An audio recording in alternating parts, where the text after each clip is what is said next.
भूमिकांनुसार मी सगळ्या कलाकारांची नावं घेते, त्यांनी कृपया रंगमंचावर यावं. छोटाराम विहान शेडगे, मोहम्मद रफी निखिल राऊत,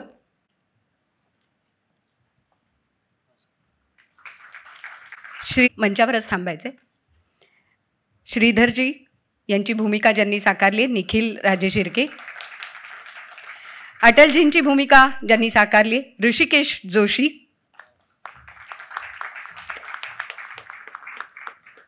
माणिकबाईंच्या भूमिकेत आपण ज्यांना पाहणार आहोत सुखदा खांडकेकर. आशाबाईंच्या भूमिकेत आपण ज्यांना पाहणार आहोत अपूर्वा मोडक. राजाभाऊ परांजपे आपल्यासमोर साकारणार आहेत मिलिंद फाटक.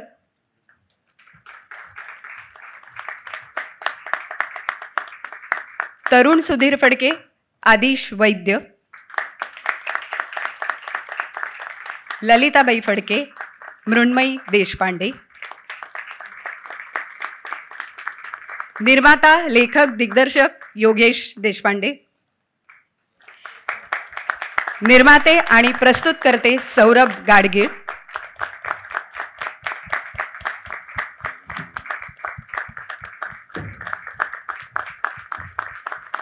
आणि गदिमांच्या भूमिकेत सागर तळाशिलकर आणि सुधीर फडके अर्थात बाबूजी सुनील बर्वे.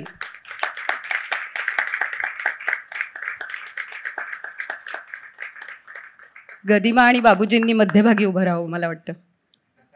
केंद्रस्थानी तेच होते आणि त्यामुळेच हा सगळा इतिहास घडला.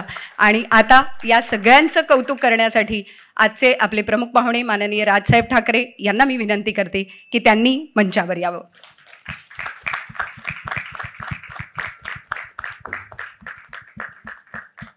कलेचा एक वारसा जे स्वतः आज पुढे घेऊन चालले आहेत, ज्यांच्या घरी संगीत होतं आणि ते आजही पुढे चालू आहे.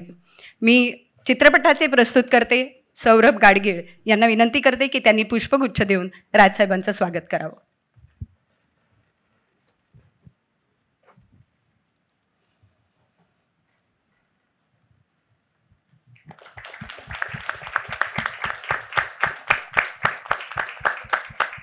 यानंतर मी सगळ्या कलावंतांना थोडंसं पुढे येण्याची विनंती करते. एक फोटो सगळ्यांचा. हे छायाचित्र खूप जपून ठेवायचं आहे आपल्याला, कारण अनेक दिग्गज भूमिका ज्या कलाकारांनी आपल्यासमोरच साकारल्या आहेत ते सगळे कलावंत आणि त्यांच्यासह हा चित्रपट आपल्यासमोर येतोय. स्वरगंधर्व सुधीर फडके,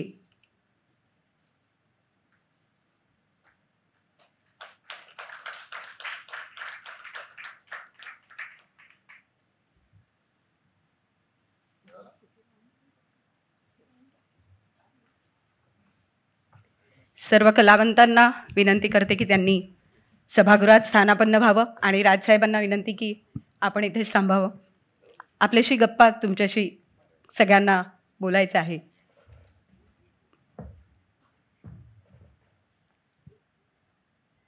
त्यामुळे कलावंत समोर बसून अनुभवतील अधिक उत्तम.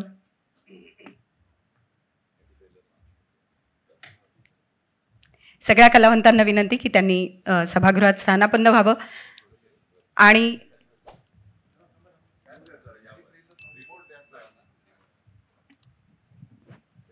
ट्रेलर लॉन्च आधी होते. ओके, आपण आधी सुधीर फडके या चित्रपटाचा नवा कोरा ट्रेलर यानंतर लॉन्च करतोय. माननीय राजसाहेबांना विनंती करते की त्यांनी ट्रेलर लॉन्च करावा.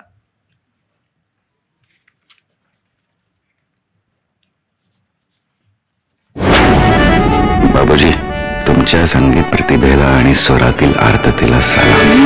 सगळ्या कलावंतांना रंगमंचावरून सभागृहात स्थानापन्न होण्याची विनंती करते आणि चित्रपटाचे निर्माते प्रस्तुतकर्ते सौरभ गाडगीळ यांना विनंती करते की त्यांनी आपलं मनोगत यानंतर व्यक्त करावं.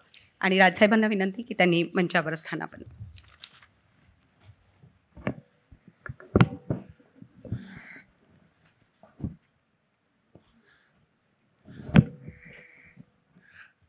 नमस्कार. सगळ्यांचं मनापासून स्वागत. आज आदरणीय राजसाहेबांनी या चित्रपटाच्या ट्रेलरचं आत्ताच लॉन्च केला आणि यापेक्षा मोठी गोष्ट काय असू शकते की मराठी कला, मराठी संस्कृतीला ची आवड आणि ती जपणारे व्यक्ती श्री राजसाहेब ठाकरेंच्या हस्ते आज हा कार्यक्रम पार पडतोय. मी फार वेळ घेणार नाही कारण हे माझं क्षेत्र नाही आहे. PNG हे दागिने घडवतं, बायकांना सुंदर करण्याचं काम आम्ही करतो दागिन्यांच्या मार्गातनं आणि तो वारसा, ती परंपरा, आपली मराठी दागिने हे कायम ठेवावे, लोकांपर्यंत पोचावे हे आमचं ध्येय असतं आणि ते काम आम्ही करतो.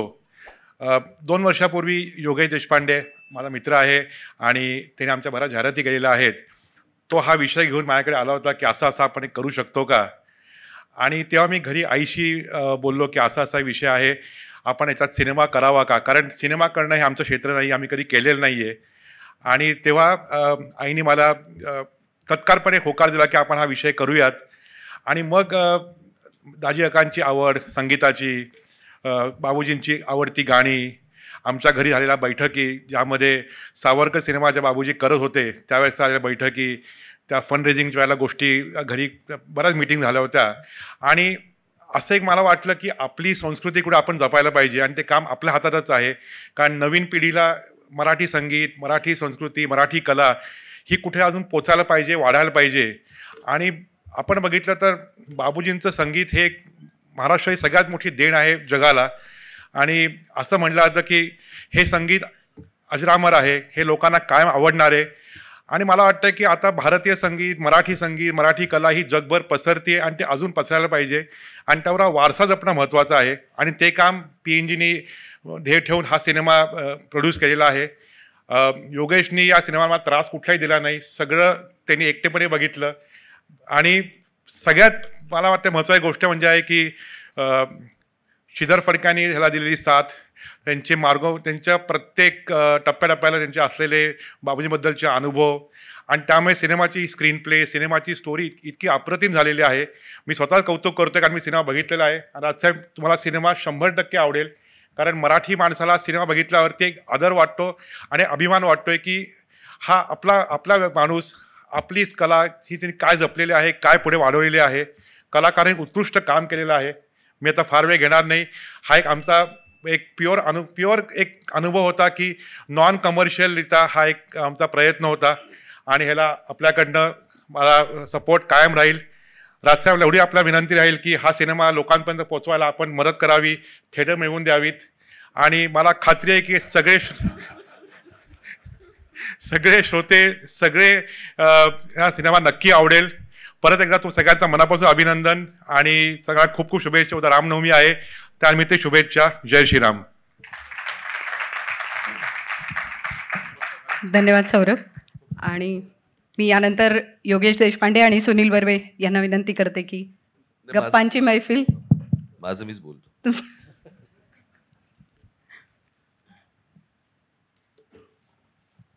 आज बाबूजींवरचा चित्रपट, त्याचा ट्रेलर आज लॉन्च झाला. माझ्या हस्ते का होतात मला माहीत नाही, पण प्रेमापोटी असेल असं मी समजतो. खरं तर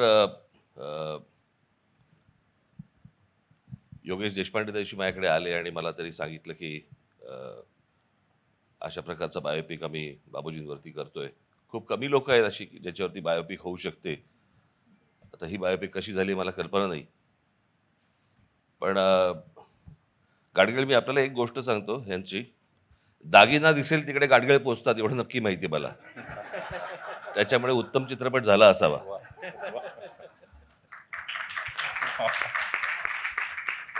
बाबूजींबरोबरचा माझा फारसा सहवास मला फार मिळाला नाही. समोर पाहणं हे अनेकदा झालं. माझ्या वडिलांशी गप्पा मारताना झालं, त्या ब्राह्मण सॅक संघाच्या गल्लीतनं जाता येता नेहमी बाबूजी दिसायचे. तिथे एक बाबूजींच्या घराच्या समोर एक पामार्ट म्हणून एक स्टुडिओ होता, माईदेव आणि परसुरे.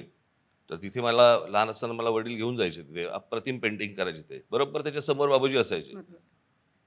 आणि मग अनेकदा माझे वडील तिथे गेल्यावरती बाबूजी खाली यायचे आणि मग त्यांच्यामध्ये जे काही संवाद व्हायचा, गप्पा व्हायच्या, तेवढंच पाहणं मला असं वाटतं माझ्या अनुभवात आलं. याच्या पलीकडे आलं नाही. परंतु एक प्रसंग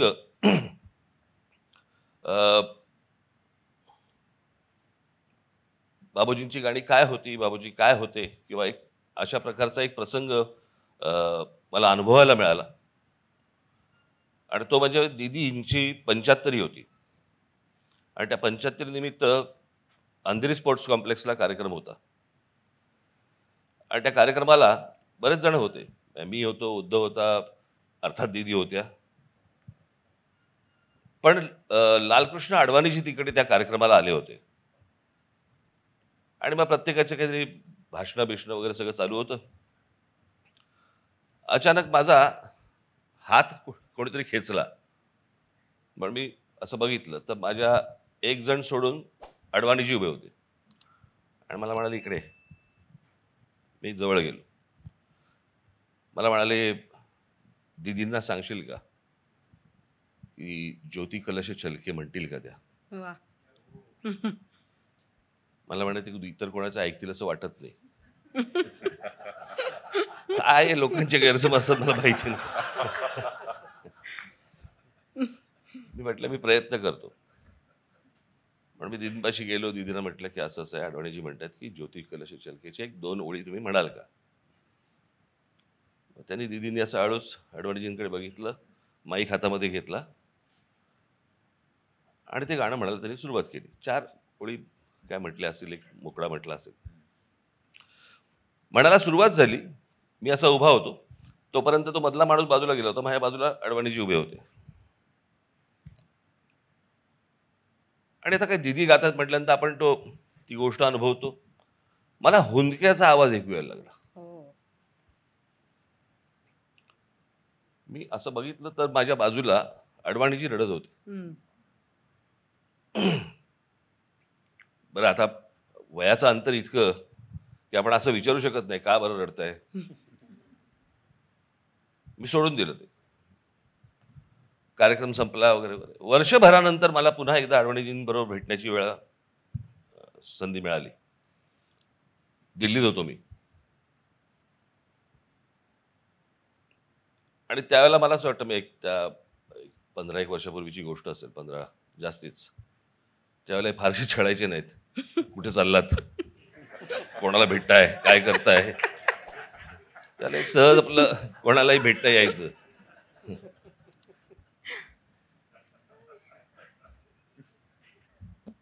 तर मी अडवाणीजींच्या घरी गेलो. मग गप्पा वगैरे झाल्या.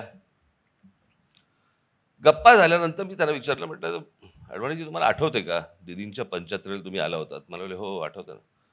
आणि म्हटलं, तुम्ही मला सांगितलं दीदींना ज्योती कलश छलके गाणं म्हणायला सांगा. हो म्हणे. म्हटलं, वाईट वाटणार नसेल तर एक प्रश्न विचारू का तुम्हाला? मला म्हणाले, विचारा ना. तुम्ही रडलात का? मला म्हणाले की मी तुम्हाला जुनी माझी आठवण सांगतो आमची. 1952 साली इरॉसला किंवा रिगलला कुठेतरी भाभी की चुडिया लागला होता. आणि त्यावेळेला जनसंघ त्यावेळेला मुळात स्थापन झाला होता त्यावेळेला 52 साली. आणि ती पहिली निवडणूक होती. आणि त्या निवडणुकीमध्ये म्हणजे आम्ही तिथून बाहेरून चाललो होतो. मी आणि अटलजी आम्ही त्या थिएटरमधून बाहेरून चाललो होतो. आम्ही बघितलं भाभी की चुडिया. आम्ही दोघेही पडलेलो. आमचा अख्खा पक्ष गेला होता. आणि म्हणजे अंगात शक्ती नव्हती आमच्या. काय करायचं समजत नव्हतं की आता ह्याच्यापुढे राजकीय पक्ष, राजकारण हे कसं करायचं, काय पुढे कसं जायचं. आम्ही म्हटलं जाऊ दे म्हणून आम्ही त्या चित्रपटाला बसलो. त्या चित्रपटाला बसल्यानंतर हे जेव्हा गाणं ऐकलं, ते ऐकून बाहेर पडल्यावरती आम्हाला नवीन उर्मी आली. आणि आम्ही ठरवलं की ह्याच्या पुढे परत आम्ही कामाला सुरुवात करायची. आणि तो आम्हाला पराभवाचा काळ मला तो आठवला. आणि ती जी आम्हाला काय नवसंजीवनी मला त्या चित्रपटातून आम्हाला जी मिळाली, म्हणून मला रडू आलं. मला असं वाटतं की हे अडवाणींचं म्हणणं किंवा बोलणं हीच बाबूजींच्या संगीताची किंवा त्यांच्या गाण्याची ताकद सांगून जाते. एखाद्या व्यक्तीला नवसंजीवनी मिळणं आणि नवीन काहीतरी कार्यास सुरुवात करायला लावणं हीच बाबूजींची ताकद होती. गाणी आजपर्यंत अनेकदा ऐकली, गातानाही ऐकलं, परंतु भेटण्याचा योग फार काय आला नाही. मला असं वाटतं की आज तो भेटण्याचा योग सुनीलकडनं यावा चित्रपट पाहताना, अशी एक इच्छा व्यक्त करतो. दिग्दर्शक देशपांडे आणि इतर आपण सर्व कलाकार यांना मी मनापासून शुभेच्छा देतो. मला वाटत नाही की मला थिएटर मिळवून देण्याची गरज लागेल. कळलं का? अख्खा महाराष्ट्र हा चित्रपट निश्चित पाहिल आणि सर्व चित्रपटगृहांमध्ये हा जोरात धावेल, चालणार नाही, धावेल, अशी एक इच्छा व्यक्त करतो आणि आपण सर्वांची मी रजा घेतो. धन्यवाद. जय हिंद, जय महाराष्ट्र. धन्यवाद. पण थोडा वेळ आपण मंचावरच स्थानापन्न व्हावं अशी मी आपल्याला विनंती करते. अगदी शेवटचा छोटा भाग आभाराचा राहिलेला आहे, त्यामुळे आपण इथेच स्थानापन्न व्हावं. सगळ्यात महत्त्वाची गोष्ट की राजसाहेब तुम्ही सांगितलं त्याप्रमाणे कलेचाही एक वारसा असतो आणि जो तुमच्या घरीही कलेचा हा वारसा आज अखंडितपणे चालू आहे. आज तुमचं स्केच जेव्हा चालतं तेव्हा निश्चित आम्हाला बघत राहावं असं वाटतं आणि म्हणून आता आम्ही तुम्हाला त्या बाबतीत त्रास देऊ इच्छितो, कारण एक कलावंत म्हणून तुम्ही छान नेहमीच करत असता आणि जे श्रीकांत ठाकरेंचं जो संगीताचा वारसा आहे तो सुद्धा एक उत्तम संगीत ऐकण्याच्या दृष्टीने तुमच्याकडे तो आहे आणि म्हणून तुमच्या हस्ते आज या ट्रेलर लॉन्च जे झालं त्याचं महत्त्व हे निश्चित मोठं आहे. कार्यक्रमाच्या समारोपाकडे आपण येतोय, त्यामुळे मी मृण्मयी देशपांडेला विनंती करते की आज या निमित्ताने ललिताबाईंची भूमिका तुला साकारता आली आणि त्या निमित्ताने एक ते घराणं एक साकारता आलं, या अनुषंगाने तुझं छोटंसं मनोगत आणि आभार आपण मानावे. मृण्मयी. हॅलो. मला वाटतं मृण्मयी येईपर्यंत मी मगाशी राजसाहेब म्हणाले की माझ्या हस्ते का झालं मला माहिती नाही. सो त्याचं मला असं वाटतं की कलेची जाण असणारा महाराष्ट्राचं सगळ्या कानाकोपऱ्यापर्यंतचं खऱ्या अर्थाचा इमोशन आणि भावना कळणारा माझ्या आवडीचा लहानपणापासूनचा हा मोठा माणूस म्हणून मी त्यांच्याकडे पाहत आलोय. त्यांची एक आठवण मी सांगतो जी मला आज सांगितल्यानंतर लक्षात येईल की मी जेव्हा अभिनव कला महाविद्यालयात कमर्शियल आर्टिस्टचं शिक्षण घेत होतो आणि शेवटच्या वर्षात होतो त्यावेळी त्यांचं पुण्याच्या बालगंधर्वमध्ये त्यांच्या व्यंगचित्रांचं एक प्रदर्शन होतं. तर त्या प्रदर्शनाला महाराष्ट्रातले विविध व्यंगचित्रकार येऊन सरांना भेटायचे. मीही शालेय विद्यार्थी जसे जावेत तसा जाऊन त्यांना भेटलो होतो आणि त्यांच्या स्मरणात असण्याचं काही कारणच नाही, पण माझ्या नक्की आहे मी त्यांचं व्यंगचित्र रेखाटलं होतं आणि त्यांना दाखवलं होतं. म्हणजे हे धाडस तेव्हाच झालं होतं. आज हे दुसरं धाडस केलं की आपण केलेल्या चित्रपटाचा ट्रेलरही त्यांना आधी दाखवूया आणि मग महाराष्ट्राला बघू देत. थँक्यू सो मच सर, इथून आलात आणि खास एका विनंतीवरनं इथे येण्याचं तुम्ही मान्य केलं त्याबद्दल मी खरंच मनापासून आभारी आहे. Thank you so much. मला असं वाटतं की सगळ्या कलाकारांच्या वतीनं मी अगदी 2 शब्द बोलणार आहे, कारण प्रत्येकाला बोलण्याची संधी नाही मिळणार आहे आणि आभार प्रदर्शनाचं फार गोड काम माझ्यावरती सोपवलेलं आहे. सगळ्यात पहिल्यांदा मला सौरभ आणि योगेश तुमचे महाराष्ट्रातल्या तमाम रसिकांच्या वतीने आभार मानायचे आहेत, कारण हा सिनेमा याचा घाट घालणं, कारण प्रत्येकजण संगीत क्षेत्रामध्ये कार्यरत असलेला किंवा बाबूजींची गाणी लहानपणापासून जो ऐकत मोठा झालेला आहे, प्रत्येकजण हे सांगतोय की हा सिनेमा बघणं ही आम्ही आमची जबाबदारी समजतो. त्यामुळे त्या सगळ्या रसिकांच्या वतीनं सगळ्यात पहिल्यांदा तुमचे आभार की हे शिवधनुष्य तुम्ही पेललत. त्याचबरोबर सगळ्या आमच्या पत्रकार मित्रांचे मैत्रिणींचे मी मनापासून आभार मानते की सिनेमाच्या सुरुवातीपासून आत्तापर्यंत आणि रिलीज झाल्यानंतरसुद्धा तुम्ही आमच्या पाठीशी असेच उभे राहणार आहात याची आम्हाला पूर्ण खात्री आहे. आणि या सिनेमाशी निगडीत प्रत्येक बातमी म्हणते, कारण या सिनेमाशी निगडीत फक्त चांगल्याच बातम्या आहेत. कुठल्याही पद्धतीची कॉन्ट्रोवर्सी किंवा काही या सिनेमाच्या बाबतीत घडूच शकत नाही. तर त्या बातम्या तुम्ही आजवर लोकांपर्यंत पोहोचवताय, प्रेमाने पोहोचवताय, त्याबद्दल तुम्हा सगळ्यांचे मनापासून आभार. आज प्रेक्षकांमध्ये सुद्धा जे सगळे रसिक प्रेक्षक जमलेले आहेत त्यांचे सुद्धा आभार. आणि सोशल मीडियावरती स्वतःहून या सिनेमाशी निगडीत नसलेली सुद्धा अनेक जण हिरिरीने या सिनेमाचं प्रमोशन करतायत. आज ह्या स्टेजवरून ट्रेलर लॉन्चच्या निमित्ताने मी त्या सगळ्यांचे सुद्धा मनापासून आभार मानते. आणि त्याचबरोबर एक सुंदर योगायोग असा आहे की या सिनेमाची अनाऊन्समेंट याच ठिकाणी झाली होती आणि ट्रेलर लॉन्चसुद्धा आज याच ठिकाणी संपन्न होतो आहे. तोही एक खूप छान योगायोग आहे. त्यामुळे ऑडिटोरियम चे जे मालक आहेत त्यांचेसुद्धा मी मनापासून आभार मानते. साऊंड सिस्टीम, लाईट्स ज्यांनी केलेले आहेत, या सिनेमाशी निगडीत प्रत्येकजण, सगळे HODs त्यांचे पण मी आभार मानते. आणि अर्थातच सगळ्यात शेवटी उत्तराताई, तुझे सुद्धा खूप खूप आभार. आजचा कार्यक्रम सूत्रसंचालनाची जबाबदारी तू पार पाडलीस. आणि अर्थातच मी श्री राजसाहेब ठाकरे यांचे मनापासून आभार मानते. आमच्या सगळ्या कलाकारांच्या वतीनं आभार मानते. कारण मराठी सिनेमाच्या पाठीमागे आत्तापर्यंत तुम्ही खंबीरपणे उभे राहिलेले आहात आणि तुमचा खरोखरच आम्हा सगळ्यांना आधार वाटतो. आज तुमच्या हस्ते ट्रेलर लॉन्च होणं हे आमच्या सगळ्यांसाठी खूप आनंदाचं आहे. पुन्हा भेटत राहू, कारण ट्रेलरच्या रूपाने आणखीन नवीन चित्रपटाबद्दलची माहिती तुम्हाला मिळालेली आहे. आणि 1 मेची आम्ही सगळेजण आतुरतेने वाट बघतो. योगेश, सिनेमा थिएटरमध्ये जाऊन सगळ्यांनी बघावा एवढीच मी विनंती करते. आणि हे आभार प्रदर्शनाचं काम मी संपवते. धन्यवाद. धन्यवाद मृण्मयी. मला वाटतं बाबूजींचं मूळ नाव राम आणि त्यामुळेच रामासारखा खडतर वनवास त्यांनाही भोगावा लागला. पण आता तो वनवास संपलाय. प्रभू रामचंद्रांचा वनवास जसा संपलाय तसाच राम नावाच्या या बाबूजींचा स्वरगंधर्वाचा वनवासही आता संपला आहे आणि या चित्रपटाच्या निमित्ताने तो आपल्यापर्यंत येतोय. एक गोष्ट नक्की शेअर करावीशी वाटते की मी स्वतः बाबूजींना भेटलेली आहे, बाबूजींच्या मुलाखती केलेल्या आहेत. त्यामुळे एक भाग्यवान व्यक्ती म्हणून मला असं वाटतं की योगेश, या कार्यक्रमाचा मला भाग होता आलं. गीतरामायणाचे कार्यक्रम जेव्हा सावरकर चित्रपटासाठी बाबूजी करायचे तेव्हा संपूर्ण वंदे मातरम म्हणण्याची जबाबदारी माझ्यावर असायची आणि त्यामुळे त्याचा एक खारीचा वाटा मला होता आलं. आणि या सगळ्या अनुषंगाने पुन्हा एकदा चित्रपटाच्या निमित्ताने मी या कार्यक्रमाशी जोडले गेले, याचं मला खूप समाधान, आनंद आहे. धन्यवाद.